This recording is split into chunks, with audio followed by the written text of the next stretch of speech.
Bonjour à toutes et à tous. Bienvenue donc à notre émission hebdomadaire d'analyse. Labo Côte d'Ivoire en partenariat avec Jacques Roger Chaud et Maître Bogassako Gervais. Aujourd'hui, le sujet principal, un tournant historique. Le président Ouattara a annoncé sa candidature à un quatrième mandat. Après des mois de silence, certains diront faux, des faux silences, l'actuel chef d'État, au pouvoir depuis 2011, a finalement décidé de se présenter à 83 ans. Cette décision suscite choc, colère, débat juridique et inquiétude politique. Alors, cher ami, pour en parler avec nous, Maître Bogassako Jarabé, président de la FIDOP, enseignant-chercheur et figure donc de la société civile ivoirienne. Il est en exil depuis pratiquement un mois. Alors, nous allons rapidement du côté de Maître Bogassako Jarabé. Maître Boga, comment allez-vous? Oui, bonjour cher ami Jacques Roger, je salue tous les téléspectateurs, tous les amis, les compatriotes ivoiriens, africains, panafricains, de la Côte d'Ivoire, de l'Afrique et dans la diaspora. Je suis heureux encore une fois de me retrouver devant vous, même si dans le fond, je suis très attristé au regard des événements qui se déroulent en Côte d'Ivoire. Merci de me recevoir. Voilà, merci beaucoup, Bogassako.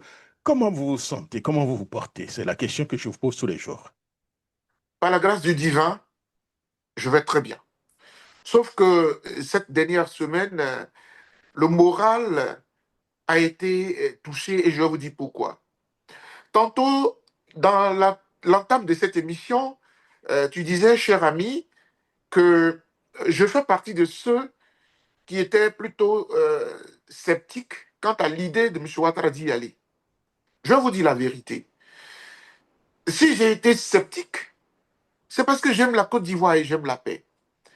Et que j'ai espéré jusqu'à la dernière minute qu'il n'y aille point. Parce que, tenez-vous bien, le fait que M. Ouattara décide d'y aller, c'est le scénario du pire.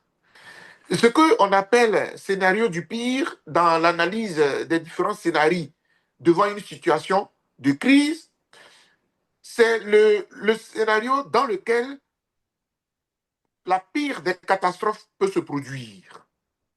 Et pour moi, après avoir passé 15 ans à la tête de la Côte d'Ivoire, au regard de ce que le quatrième mandat est constitué un danger, au regard de ce que l'opposition, et principalement le président Laurent Gbagbo, a lancé pratiquement un défi en disant que, comme vous voulez la bagarre, nous allons la faire, un bon dirigeant qui aime son peuple, qui dit avoir bâti, après vous faites Boigny, aurait pu, aurait dû s'inquiéter de ce que, en y allant, il mettait le feu aux poudres.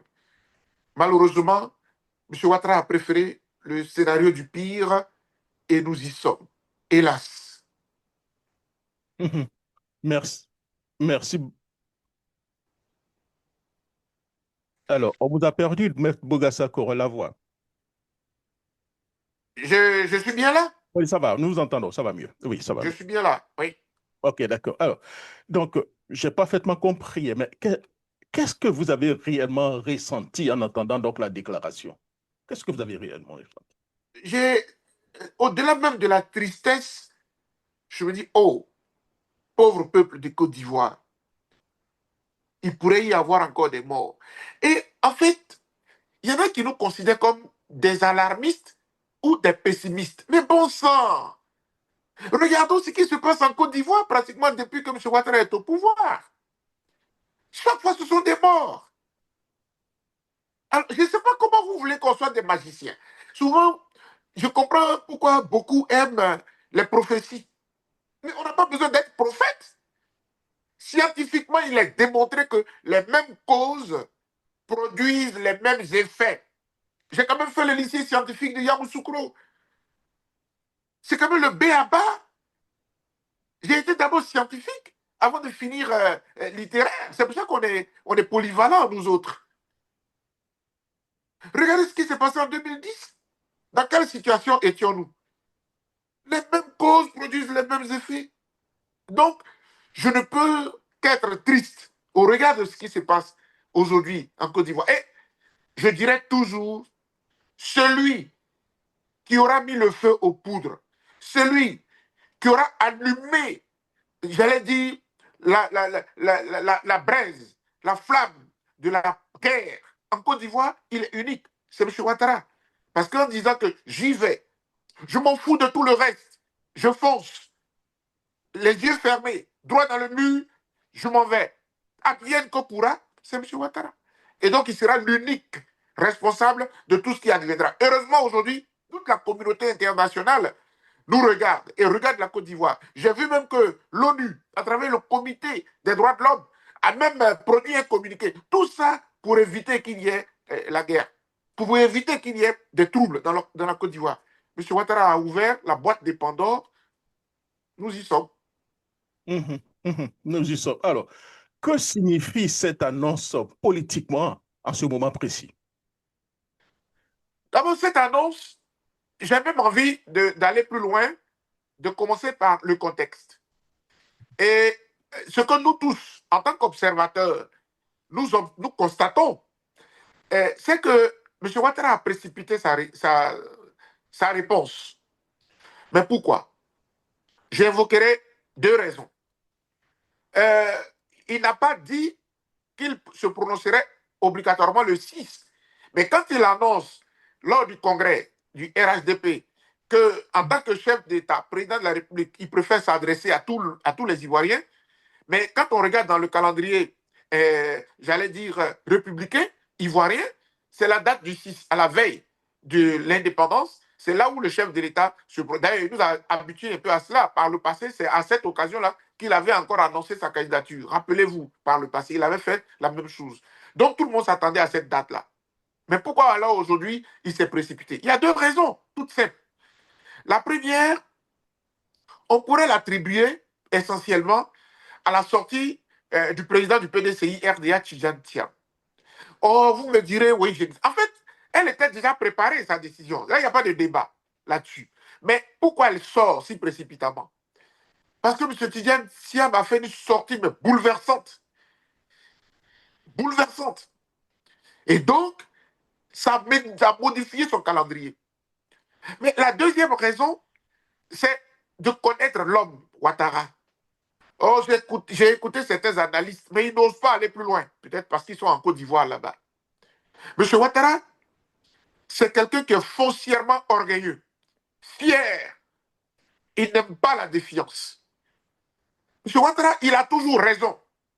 Si vous voyez qu'au sein de son parti, personne n'ose lever le petit doigt et que des gens comme Adjoumani disent que c'est entre notre épouse et nous qu'on ne parle, c'est parce qu'il fait peur, il est redoutable, M. Ouattara. Quand vous le défiez, sachez que le lendemain, il va vous écraser. Il écrase tout. Quand vous ne lui faites pas la courbette. M. Ouattara adore les allégeances. Il aime les allégeances. C'est pour ça qu'il y a beaucoup de bouffons autour de lui. Il y a beaucoup de laudateurs. Il y a beaucoup de griots. Quand vous rentrez dans ce schéma-là, il va jamais s'en prendre à vous. Il va vous aimer. Parce qu'il va se dire que vous êtes soumis. C'est pour ça que mon ancien ministre de l'enseignement supérieur dit nous sommes des moutons. Pour obtenir tout de M. Ouattara, il faut être le mouton de M. Ouattara. Il adore ça. Or, la sortie de M. Tidjane Thiam a été humiliante pour lui. M. Tidjane Thiam a montré que, d'un point de vue, c'est entre eux là-bas, les économistes, d'un point de vue même, dans leur domaine, M. Ouattara ne peut même pas se comparer à Tidjane Thiam. Alors là, c'est une gifle. M. Ouattara ne peut pas supporter ça. Et puis, M. Tidjane Thiam est allé plus loin, parce que tellement il était agacé, ce monsieur, il est allé jusqu'à sortir le secret de leur tête-à-tête. Parce que M. Tidjane Thiam, il a eu beau jeu de le faire. On l'accuse d'avoir dealé avec M. Ouattara. Pour montrer aux yeux du monde qu'il n'a jamais dealé, il a ressorti la conversation telle qu'elle s'est produite. M. Ouattara n'aime pas cela. Et donc, je pense qu'il se dit, puisque tu me lances un défi, je vais te montrer que c'est moi le plus fort. C'est moi le chef. Et en le faisant, il répond aussi à M. Gbagbo. Quand il a dit, puisqu'ils veulent la bagarre, on va faire la bagarre. M. Ouattara n'aime pas les défiances. Donc, chers amis, les deux raisons que j'évoque là, il y a eu donc la sortie de M. Didier Thiam, qu'il a fouetté dans son orgueil. Or, nous, en Côte d'Ivoire, en tant qu'Ivoiriens, on connaît un peu la plupart des cultures. Il faut être un peu sociologue aussi, parce que je fais aussi de la sociologie à l'université de Bouaké, en première année notamment, une année de sociologie avec les Durkheim et autres, en analysant Durkheim. Ce sont, dans les peuples ivoiriens, il y a un peuple qui est très proche de nos frères du Burkina, ce sont les Lobis et les Dagari. Ce sont des gens qui sont foncièrement orgueilleux et fiers. Si tu as humilié un tel monsieur, il est capable de te donner la mort et de se donner la mort. On les connaît pour ça. Donc, on n'est pas surpris. En tout cas, personnellement, je ne suis pas surpris. Et donc, tout cela l'a fouetté, et puis il a sorti cette décision. Voilà. Et maintenant, quand j'ai fini de dire cela, j'ai planté le décor. Votre question, j'y reviens, c'était celle de, vous disiez tantôt, pour ce qui est de votre question, la question que vous me posiez, quelle était-elle donc? Allô? Oui, vous m'entendez bien sûr, j'espère. Oui, non, je vous entends parfaitement. Hein. Voilà. Donc, la question que vous posiez était donc de savoir. Politiquement, que signifie, c'est vraiment, que signifie, si vous voulez, Très euh, bien, très bien. Je fais exprès hein, de faire aussi parce que je ne veux pas monologuer. Nous sommes deux à faire l'émission. il n'y a pas de Ce, problème. ce que cela signifie, c'est quoi?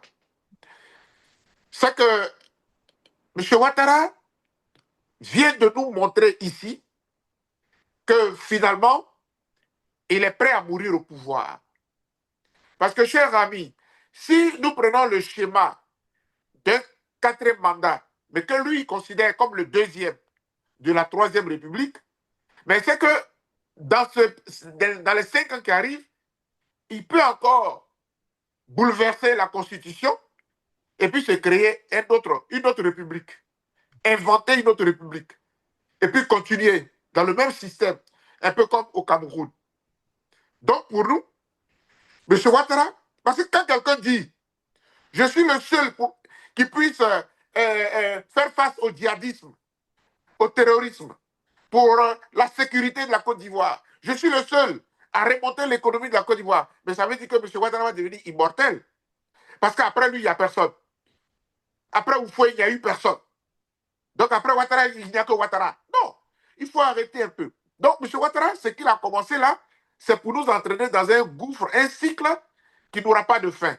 D'ailleurs, Docteur Bouga, il n'est pas quand même le seul dans cette situation. Il y a eu des scènes de liesse après son annonce, un peu partout. Alors, comment vous expliquez un peu? Il n'est pas... écoutez, mais les scènes de liesse s'expliquent par le fait que tous ceux qui sont autour de lui sont d'accord avec lui. Les gens étaient angoissés. Parce qu'ils se disent que si le verrou Ouattara saute, ils sont tous foutus là. Donc, ceux qui ont jubilé là, bon, je n'ai pas envie de dire les petits ministres, mais ce sont quand même des amis à moi, mais qui ont dansé là. Mais c'est une petitesse qui s'est exprimée devant le monde entier. Ça veut dire quoi? Ça veut dire que tout le monde était accroché. Si Ouattara dit qu'il n'y va pas, on a tout perdu. On a perdu nos postes. On a perdu tous nos biens.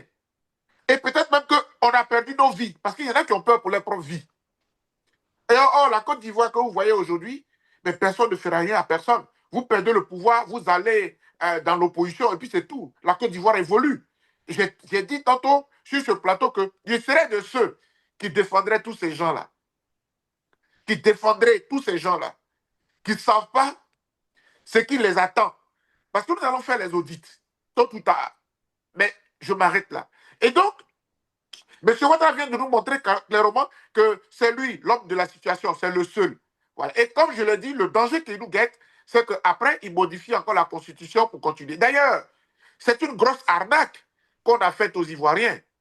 C'est une grosse arnaque parce que, à la vérité, cher ami Jacques Roger, quand on nous parle de Troisième République, je sais que ce débat-là, il va être clos, mais je voudrais que les Ivoiriens continuent toujours de s'interroger parce qu'on a des étudiants, on a des intellectuels qui continueront de réfléchir sur la question et certainement que plus tard, l'histoire tranchera.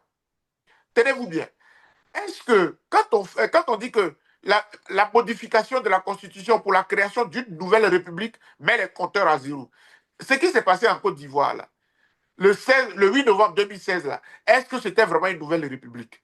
Parce que, tenez-vous bien, quand on crée une nouvelle République et qu'on met les compteurs à zéro, c'est à partir de la naissance de la nouvelle République qu'on commence à compter. Je veux répéter. C'est-à-dire que si nous avons modifié, on a créé une nouvelle République le 8 novembre 2016, mais c'est 5 ans plus tard, à la même date du 8 novembre, qu'on doit refaire les élections. Or, ce qui n'est pas le cas. En Côte d'Ivoire, il y avait une continuité. C'est-à-dire qu'on était dans le deuxième mandat et il n'a fait que modifier quelques articles. Et il a mis un article 183 qui dit que tant que la République continue et qu'il n'y a pas de nouvelles dispositions dans la Constitution qui vient, que nous allons adopter là, on continue toujours dans le même régime. Donc c'était une continuité, ce n'était pas une nouvelle République. Ça, c'est encore une anarque de M. Ouattara. Mais quand il partira, on remettra les choses dans leur temps. Donc je veux conclure sur cette question pour dire que d'un point de vue politique, M. Ouattara a défié toute l'opposition, il a défié les Ivoiriens. D'un point de vue politique, il n'a satisfait qu'au RHDP. Il n'a satisfait que lui-même, mais pas les Ivoiriens. D'un point de vue politique, il a exposé les Ivoiriens à des dangers.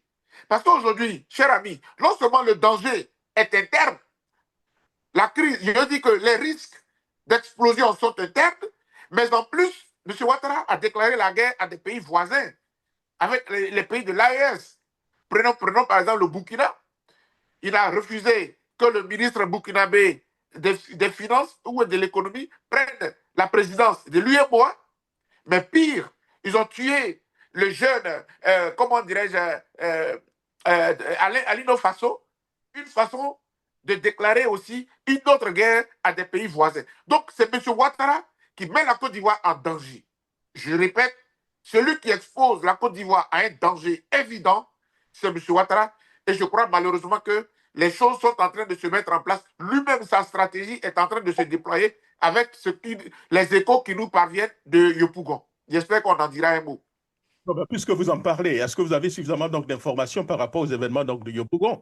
D'aucuns disent que c'est comme ça les choses commencent, que c'est le parti au pouvoir qui veut créer la chienlit afin donc d'accuser l'opposition. Quel est votre point de vue par rapport à ça? Écoutez, chacun de nous a ses sources et chacun de nous a ses informations.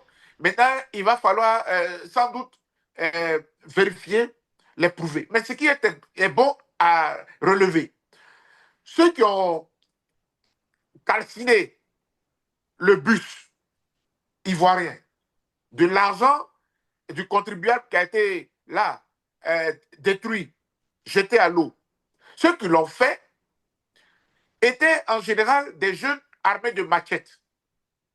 Bon, en Côte d'Ivoire, là, on connaît un peu comment la violence, comment la délinquance fonctionne. On sait que les jeunes microbes qui sont là, tapis dans l'ombre, généralement, ils sont plutôt proches du parti au pouvoir. On le dit, mais bon, ça, vous allez... D'ailleurs, même le parti au pouvoir n'aime pas qu'on parle de microbes. Il faut plutôt les appeler des jeunes en conflit avec la loi. Ce sont eux qui les connaissent mieux. Et là, il est démontré dans plusieurs enquêtes, dans plusieurs vidéos, que ce sont des gens plutôt proches du pouvoir. On connaît de quelle ethnie plus ou moins ils sont, on connaît de quel quartier plus ou moins ils viennent, à Bobo, des quartiers, voilà. Donc on sait plus ou moins qui ils sont. Ce sont ceux-là qu'on a trouvés sur les lieux. Et donc, c'est pour ça que les analystes ne peuvent soutenir que ce sont des gens proches du pouvoir qui sont mis dans la rue pour qu'on puisse accuser l'opposition. D'ailleurs, ça n'a pas raté. Dès qu'ils l'ont fait, le préfet de police a tout de suite fait d'appeler M. Diaoufouet, l'honorable Diaoufouet, qui est, qui est le vice-coordonnateur du Front commun. Non, oui, du Front commun avec M. Damara Adia Picas. Et donc, il appelle pour lui dire, vous avez vu les événements, mais la marche a été reportée au 9 août. Donc, pourquoi est-ce qu'on peut appeler les organisateurs d'une marche qui a été reportée pour leur dire, est-ce que vous avez vu ce qui s'est passé? C'est une façon, c'est comme cela que le régime procède. En fait, Boga, par rapport au report de la marche au 9, est-ce que ce n'est pas un peu, on peut parler de l'échec donc de l'opposition à pouvoir imposer une masse qui est, disons, constitutionnelle, ou bien vous pensez que c'est un peu de la sagesse de la Ah part... non, moi je les soutiens à 100%. C'est-à-dire que dans une république, quand vous avez affaire à un régime totalitariste, dictatorial, violent, qui est prêt à se casser de l'opposition, à tuer pour se maintenir au pouvoir, il faut toujours prendre à témoin la communauté nationale et internationale. Il faut jouer de la bonne foi. Écoutez, moi je parlais avec les organisateurs de la marche. Et ce qui m'est parvenu, ce n'est pas une marche insurrectionnelle. Ah, cher ami, quand on veut faire une marche insurrectionnelle, on n'informe même pas les autorités. Quand on veut faire une insurrection, on n'informe pas les autorités pour dire demain, là, on va commencer une insurrection. Ceux qui ont fait la révolution française de 1789 n'ont pas informé le roi. Non, les événements se sont déclenchés et d'ailleurs le roi en a payé de sa vie. D'accord? Le roi Louis XVI. Donc, et son épouse Marie-Antoinette. Et donc, ça ne prévient pas. La marche, elle s'est voulue républicaine. Elle s'est voulue légale. Elle s'est voulue pacifique. Et c'est en cela que moi, en tant que défenseur des droits de l'homme, je soutiens cette marche-là. Et donc, ils ont bien fait de la reporter. Les autorités ont argué, notamment les autorités ont dit que les forces de l'ordre seraient préoccupées par la célébration de l'indépendance. Donc, ils vont y aller, ils ne seraient pas disposés. Et puis, le boulevard choisi, l'itinéraire choisi est très, très important, etc. Donc, OK, fine. Ce qu'il faut faire, il faut la reporter.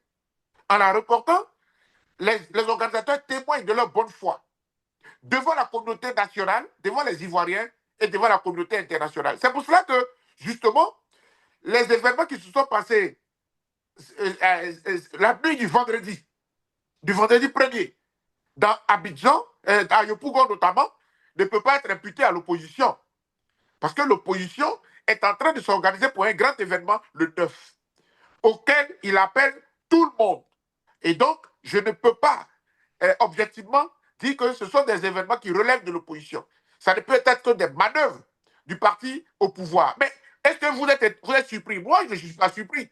En 91, 92, la marche qui a conduit à l'arrestation de tous les leaders politiques qu'on avait mis en prison, c'était une marche infiltrée par des loubards à l'époque. C'était des loubards qui étaient utilisés par le PDCI. Oh, je ne vous raconte rien. Vous et moi, nous sommes plus ou moins de la même génération. Les affaires de Thierry Zébier, vous voyez très bien, dans cette période-là, c'était un peu des pratiques de notre ancien PDCI, parti unique. Voilà. Où on... vous souriez parce qu'on se rappelle, on a été étudiant à cette époque-là où, voilà, c'était des stratégies. Et bien, M. Ouattara n'a pas changé. M. Ouattara est du PDCI foncièrement quand vous faites l'appel en 90. Donc, il connaît les pratiques. Et c'est lui. Et vous savez très bien, quand les événements de 91 ont eu lieu et que l'opposition est arrêtée, c'est à ce moment-là qu'ils étaient encore en prison. Et avant le procès de M. Gbagbo, c'est là qu'on prend la loi anti-casse. C'est-à-dire que les gens sont en prison et comme il y avait un vide juridique pour les condamner, on a fait voter au Parlement une loi rapidement, la loi de M. Ouattara qu'on appelle la loi anti-casse pour dire que, voilà, ce sont eux, sur la base de cette loi-là, il fallait les condamner.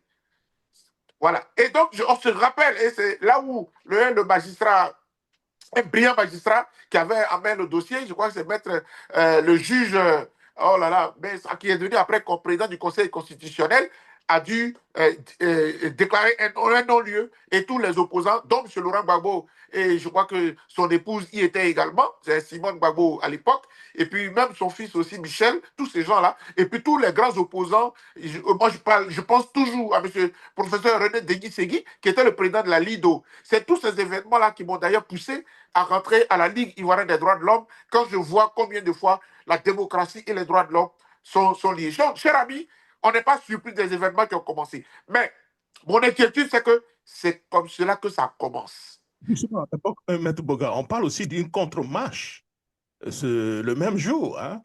Comment voyez-vous un peu tout cela? Est-ce qu'on ne va pas à un affrontement? S'il y a un affrontement, qui sortira vainqueur, docteur Boga? Oui, mais la contre-marche, c'était aux deux. Parce que j'ai vu les militants du RADP s'exciter. Et j'ai même écouté ce que j'ai observé. Lorsque la marche a été programmée pour le 2, mais, cher ami, parfois même le pouvoir ne se cache même plus. J'ai vu des corps habillés de notre armée ou de notre gendarmerie en train de faire des exercices de sport, déclarer sur les réseaux sociaux qu'ils vont aller faire une reconnaissance des lieux, une façon de menacer, une façon d'intimider. Ce n'est pas républicain. Je rappelle à nos gendarmes que leur devise, pro patria, pro lege, pour la patrie et pour la loi. La loi autorise les manifestations publiques pacifiques. Article 20 de la Constitution. Si vous êtes vraiment pro patria, pro lege, vous ne pouvez pas menacer des gens qui veulent exercer leur liberté, leur droit constitutionnel. Vraiment, je voulais attirer l'attention parce que c'est comme cela que les événements commencent. Et après, ça dégénère. Ça dégénère. Donc, je voudrais vraiment attirer l'attention et prendre la communauté internationale à témoin. J'ose croire que tout ne s'envolera pas dans le grabuge et qu'on permettra à l'opposition de faire sa manifestation qui a été reportée au 9. C'est un droit constitutionnel et c'est un droit international des droits de l'homme. Et je dis. Et vous avez dit, hein, merci, docteur Bogasako Gervais. Alors, la question que je vais vous poser, ce quatrième mandat était-il préparé depuis longtemps? S'agit-il donc d'un aveu donc, de faiblesse donc, dans la relève voilà, donc, du RHTP, docteur Bouga? Oui, mais moi, il faut reconnaître, comme je vous ai dit, en parlant de la personnalité de M. Ouattara, je ne peux pas faire l'insulte à tous les cadres qu'il y a autour de M. Ouattara. Parce qu'il y a des cadres, vous êtes d'accord avec moi, parce que dans notre pays, les premiers cadres formés étaient tous de PDCI. Mon père, personnellement, était un PDCI. La plupart des Ivoiriens étaient PDCI. Donc, en disant qu'ils n'ont pas de cadre réfléchi, je suis désolé, c'est faire l'insulte à tous nos dévanciers. Donc, il y avait des cadres. Il y a des cadres autour de M. Ouattara. Mais les cadres ne peuvent pas s'exprimer pour deux raisons. D'abord, ils se disent que le climat est trop tendu, ils n'ont pas la force, la capacité de tenir devant un Laurent Gbagbo, devant un Tidiane Thiam, devant des Blé Goudé, devant Guillaume Soro. Ils ne peuvent pas tenir. Donc c'est trop compliqué. Le contexte est trop compliqué. Même s'ils ont des capacités intellectuelles pour gouverner, mais le contexte ne s'y prête pas. Mais deuxièmement, et c'est là où j'ai insisté, ils connaissent qui est Alassane Ouattara. Aujourd'hui même, je ne sais pas quelle est la posture, comme je suis pas, on n'est pas tous de ce parti, je ne sais pas quelle est la posture de M. Bictogo qui a osé dire sur France 24 publiquement qu'il serait prêt. Encore qu'il n'avait pas dit quelque chose de méchant. Il a dit qu'il est l'homme de mission et qu'on l'a envoyé à Yopougon, il a fait le job et qu'il est prêt. Mais le fait de l'avoir dit, ça ouvre encore les conflits qu'il y a entre eux, entre lui certainement et Photocopie, le frère de M. Ouattara, ou alors tous les autres qui avaient quelques velléités. Donc, Un photocopie. Est-ce que vous le connaissez, M. Téné Ibrahim? Est-ce que vous le connaissez? J'ai essayé de parcourir son CV. Je ne sais même pas où il est né, où il a réellement fréquenté, ce qu'il a fait en Côte d'Ivoire. Est-ce que vous savez, connaissez l'homme? je suis désolé, mais je vais vous décevoir. Moi qui aime souvent répondre à toutes les questions qu'on me pose, c'est l'une des rares questions de ma vie à laquelle je ne pourrais pas répondre. Même M. Ouattara encore, je peux, par son parcours au FMI, et puis ayant regardé l'homme gouverner mon pays en 15 ans, même depuis qu'il était Premier ministre jusqu'à aujourd'hui, je peux au moins essayer.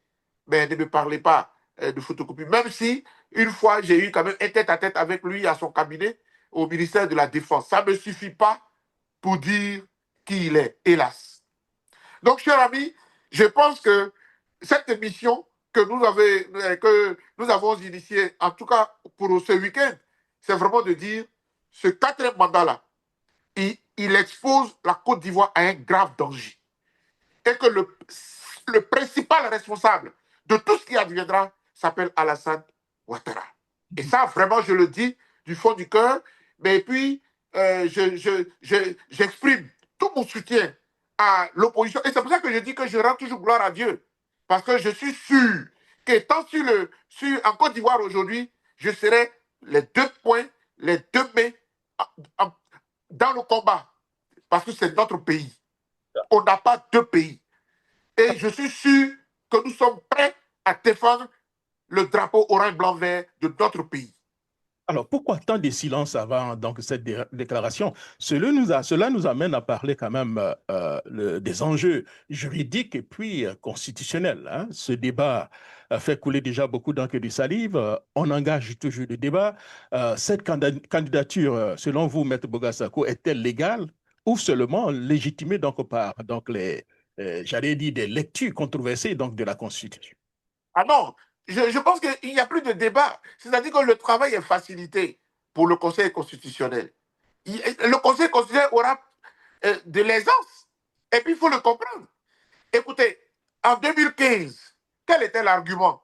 Parce que M. Ouattara souffre d'une inéligibilité absolue au regard de la Constitution ivoirienne. C'est pour ça qu'il a changé l'article 35 en un article séquencé qui ne parle plus des parents, qui ne parle plus des origines, voilà, qui demande seulement que vous soyez ivoirien exclusivement. C'est tout. Donc, même si vous avez été burkinabé, tant que vous avez aujourd'hui les documents ivoiriens, ça suffit. Pour le concernant, par exemple. Et donc, en 2015, le Conseil constitutionnel dit, bon, moi, je n'ai pas le temps de demander de m'envoyer tous les documents au regard de l'article 35. Je ne veux pas rentrer dans l'article 35. Je dis simplement que par translation, par dérivation, comme il avait été autorisé par Laurent Gbagbo avec cette ordonnance pour compétir en 2010, vu qu'il a gagné en 2010 selon eux et qu'il a été président, chaque président élu ayant droit à 2 mandats, moi, Conseil constitutionnel, par dérivation, c'est-à-dire par glissement, je l'autorise à être candidat pour 2015. Voilà comment il a été candidat. Donc aujourd'hui, c'est le même schéma qui va se produire avec le Conseil constitutionnel. Le Conseil constitutionnel va dire, puisque, en fin de compte, le 3e mandat a eu lieu, moi, Conseil constitutionnel, au regard de la même constitution qu'il a invoquée pour faire un 3e mandat, je l'autorise à compétir pour un 4e mandat. D'ailleurs, ce n'est pas cette magistrate, haute magistrate qui vient de nommer, dans les conditions que tout le monde sait, qui s'opposerait à lui. Donc moi, je suis vraiment désolé, mais ça, c'est un débat trop facile d'un point de vue juridique. Par contre, là où le Conseil constitutionnel aura des difficultés, c'est en analysant le dossier de M. Tidiane Tia. Parce que j'ai regardé la décision qui est sortie du Comité des droits de l'homme de l'ONU, qui fait injonction à l'État de Côte d'Ivoire de réinscrire le nom de M. Tidiane Tia sur la liste électorale de façon provisoire en attendant d'aller plus loin. En droit, ça se fait. C'est comme lorsque on prend une mesure conservatoire devant une situation, c'est du droit. Hier, la Cour africaine des droits de l'homme et des peuples l'avait fait pour M. Soro et pour Laurent Gbagbo. La Côte d'Ivoire a dit qu'elle est un pays souverain. Est-ce qu'aujourd'hui, la Côte d'Ivoire oserait répondre à l'ONU? L'ONU qui vous a installé, l'ONU qui a déversé des hommes et de l'argent pour vous soutenir en 2010, le casque bleu, qui a soutenu la licorne et tout, est-ce que vous oserez dire au Conseil, au Comité des droits de l'homme de l'ONU que non, la décision qui a été prise par l'ONU demandant d'introduire M. Tidiane Tia ne sera pas appliquée. Là, il aura de la matière d'un point de vue juridique. Voilà un peu, cher ami, les observations que je pourrais faire sur cette question. Boga, permettons de revenir un peu encore en arrière, puisqu'on parle de l'article 48 de la Constitution ivoirienne, qui frapperait donc M. Tidiane Thiam. Mais, à ma connaissance, M. Ouattara est parti donc de l'Afrique, hein, du Burkina Faso aux États-Unis, avec un passeport burkinabé, et étudié selon les informations en tant que burkinabé, qu'il a été voltaïque et puis après burkinabé. À votre avis, a-t-il renoncé donc à la nationalité burkinabé? Alors, j'ai discuté avec des cadres du RDR devenu RHCP qui nous disent encore que détenir un passeport ne fait pas de vous forcément un citoyen de ce pays. Alors, certes, on ne va pas encore y faire donc le débat, mais là, on parle du candidat, on ne parle pas du chef de l'État, on parle du candidat Alassane Ouattara. Quel est votre point de vue par rapport à ça? Donc, vous savez, c'est que j'ai beaucoup aimé l'interview que le président Tidiane Thiam a accordé à M. Alain Foucault. J'avoue que j'ai aussi beaucoup appris. Parce que vous savez, il y a des choses qui se passent dans les coulisses Et lorsque nous les découvrons, ça nous instruit. Ce que j'ai noté, c'est quand même que l'article 48 là, du Code de la nationalité, il faut toujours préciser que c'est le Code de la nationalité. Ce n'est pas de la Constitution, c'est différent. Ni même du Code électoral. C'est le Code de la nationalité. Cet article 48 n'avait jamais été appliqué dans notre pays. Et d'ailleurs, lorsque M. Vaudier, alors président du Conseil constitutionnel, se prononce sur un cas d'un député qui a été frappé par cet article 48 pour la première fois, ce monsieur se trouve toujours sur la liste électorale. Donc, à la vérité, l'article 48 n'avait jamais été appliqué. Mais ce que nous révèle M. Tidiane Tiam, lui, il a ses sources, donc je le cite, il dit qu'un comité de juristes a été mis en place par M. Ouattara, leur demandant de trouver quelle faille, quel, quel argument juridique soulever pour bloquer M. Tidiane Tiam. Je n'ai jamais vu quel est ce pouvoir, quel est cet homme politique qui cherche des failles pour éliminer ses adversaires plutôt que de les affronter. Je trouve ça absurde. Un démocrate ne ferait pas cela. C'est pour cela que Voltaire, lorsque on lui a demandé ce que c'est que la démocratie, Voltaire a donné une définition qui conviendrait très bien à la situation, à former les gens du RADP. Voltaire a dit, et je cite, « Je ne suis pas d'accord avec ce que vous dites, mais je me battrai jusqu'à la mort pour que vous puissiez le dire. » Je répète, Voltaire, quand on lui demande qu'est-ce que c'est que la démocratie selon vous, il dit, et je cite, « Je ne suis pas d'accord avec ce que vous dites, mais je me battrai jusqu'à mort pour que vous puissiez le dire. » Autrement, la démocratie, c'est que vous n'êtes pas obligé d'être d'accord, mais vous devez vous battre pour que celui avec qui vous n'êtes pas d'accord donne aussi son argument. Et que c'est de la confrontation des arguments que le meilleur argument prendra le dessus. Ce qui se passe avec le RHDP, il ne faut même pas que l'adversaire existe. Ce qui se passe avec le RHDP, il ne faut pas que l'autre qui pense différemment de moi existe. Ils ont peur d'affronter l'opposant. Ils ont peur d'affronter Laurent Gbagbo. Ils ont peur d'affronter Tidiane Tiam. Ils ont peur d'affronter Sorogio ou Blé. Ils ont peur de les affronter. Donc, il faut les éliminer. On n'élimine pas un adversaire quand on est démocrate. On n'élimine pas les adversaires quand on est démocrate. Au contraire, ce que vous faites, c'est un hold-up à la démocratie. Vous portez un coup de poignard à la démocratie. C'est ce que fait M. Ouattara. Aujourd'hui, il s'est proclamé candidat. S'il est vraiment démocrate, que le 6 août, il nous sorte dans sa décision, je prendrai une disposition, une ordonnance pour que tout le monde soit candidat. Justement, est-ce que vous voyez M. Ouattara que vous connaissez, vous l'avez suivi son parcours, est-ce que vous pensez que M. Ouattara ira très loin et dit ce que vous aviez dit, tout en sachant ce que vous aviez dit tout à l'heure, qu'il est convaincu qu'une candidature de M. Thiam, de M. Laurent Gbagbo, de M. Blé, il lui serait difficile donc de gagner des élections, même aller au deuxième tour? Aujourd'hui, je suis plus à l'aise pour vous répondre net. M. Ouattara ne le fera jamais. Il va vous dire, non, non, non, jamais. Oh là là, il ne faut même plus rêver. Il s'en fout. M. Ouattara s'en fout. Si la Côte d'Ivoire avait brûlé, qu'elle brûle. Il s'est déjà proclamé candidat. Et il va vous dire, je ne me lance pas dans les affaires juridiques. Et puis, ces moutons autour de lui vont répéter, la Côte d'Ivoire est un état de droit. Appliquons les lois. Voilà ce qu'ils vont dire. Et malheureusement, donc, on ne peut rien attendre de lui. C'est pour ça que l'opposition doit s'organiser pour que d'ici à octobre, avant même la fin de ce mois d'août, tous ceux qui veulent candidater soient sur la liste électorale. Voilà. Bien, il ne faut rien attendre de M. Ouattara sur le plan de l'alternance, sur le plan de la démocratie. Tout ce qui anime M. Ouattara et son parti aujourd'hui, hein, c'est comment gagner des élections. Le reste, ce n'est pas leur problème. C'est bien Oui, ça. oui, mais ils nous ont dit, hein, il y a eu des vidéos dans lesquelles ils disent qu'ils sont au pouvoir pour 50 ans. Parce qu'ils sont tous peureux, là. Voilà. Et donc, est-ce que nous, les Ivoiriens, on va être prêts? On est là, et puis on va regarder notre pays être maltraité comme il est pour 50 ans. Là, les 5 années qui arrivent sont pratiquement hypothéquées.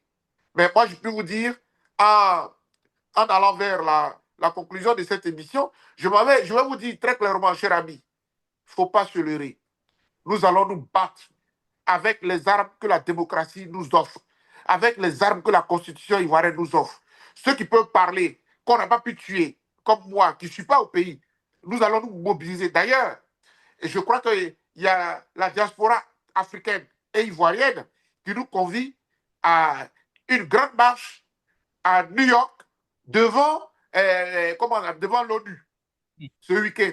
Le week-end du 16, autant pour moi, le week-end du 16. Nous allons y aller comme les frères manifestent aussi du côté de la diaspora française en Europe, notamment en France. On fera tout ce qu'on peut pour que la communauté internationale comprenne que la Côte d'Ivoire est de nouveau en danger. Mais un danger grave. C'est le combat de notre génération. Hélas, on n'a pas le choix. Donc, rapidement, avant certainement votre mot de fond, votre mot de fin. Donc, la FIDOP appelle-t-elle donc à une mobilisation, à un report ou à une médiation? Écoutez, la FIDOP est très claire. Pour la FIDOP, là, il y a plusieurs éléments qui sont en jeu. Cher ami, la candidature de M. Ouattara est une violation de la Constitution. Donc la FIDOP l'a relevé. Mais en plus, l'exclusion des autres candidats est une violation de la Constitution, une violation des droits de l'homme, les droits civiques. Et ensuite, la CEI est problématique, elle est partisane. Ensuite, la liste électorale est problématique. Parce que, donc, toutes ces conditions-là, nous devons les remplir avant d'aller à une élection objective. Et pour cela, le report de l'élection s'impose. C'est ce que nous allons aller dire à l'ONU. À moins que la communauté internationale s'active dès maintenant pour venir en Côte d'Ivoire et puis en l'espace de 1 mois, on règle tous les problèmes. En ce moment-là, on peut respecter la date constitutionnelle. Mais en le disant, la FIDOP voudrait que la date constitutionnelle du 25 octobre ne soit pas un fétiche. Parce que les vies humaines sont plus importantes que les dates, même constitutionnelles. Parce que c'est le même peuple-là qui a instauré la date. Donc voilà la position de la FIDOP qui n'a pas varié, qui n'a pas changé. Et ça, nous allons aller le dire à la communauté internationale. Voilà, nous sommes donc à la fin de notre émission. Maître Bogassako, hein, en une phrase, que diriez-vous aujourd'hui au président Alassane Ouattara s'il vous écoutait? Alors, Monsieur le Président, c'est dommage. C'est la petite porte, pour ne pas dire une fenêtre de l'histoire qui vous attend. Vous aurez pu finir en beauté. Et je l'avais dit, quand j'étais encore en Côte d'Ivoire, après la CAN que vous avez bellement organisée, que nous avons tous bien organisée pour le monde entier, où la Côte d'Ivoire a été applaudie dans le monde entier, vous aurez pu vous retirer. Malheureusement, ce qui vous attend, parce que ce que vous voulez nous faire, vous voulez que nous mourions pour que vous puissiez continuer d'exercer votre dictature sur la Côte d'Ivoire, ça ne marchera pas. À ce moment-là, nous serons obligés de nous défendre. Défendre la démocratie, défendre la souveraineté de la Côte d'Ivoire, mais défendre le droit des Ivoiriens à choisir leurs dirigeants en toute démocratie. C'est ce qui va s'imposer. Et j'ai dit. Merci beaucoup à vous et pour vos analyses. Franches, j'allais dire, une chose est sûre, ce 4e mandat ne laisse personne indifférent, c'est clair. Entre partisans et opposants, c'est donc l'avenir même de la démocratie ivoirienne qui est donc en jeu. Restons vigilants, lucides et mobilisés donc pour la paix. À vous tous et vous qui nous suivez, je vous donne rendez-vous encore pour une autre émission de Labo Côte d'Ivoire la semaine prochaine. Mais on ne sait jamais. Avec l'abondance de l'actualité, on peut certainement avoir une émission exceptionnelle. Maître Boga, bon week-end et surtout portez-vous bien. Est-ce que votre anglais avance un peu? Merci beaucoup. Et je sais, I try. Thank you. You got no choice at this point anyway. OK. OK, merci Maître Boga et surtout portez-vous bien. Au revoir. Merci. Voilà, merci beaucoup, cher ami.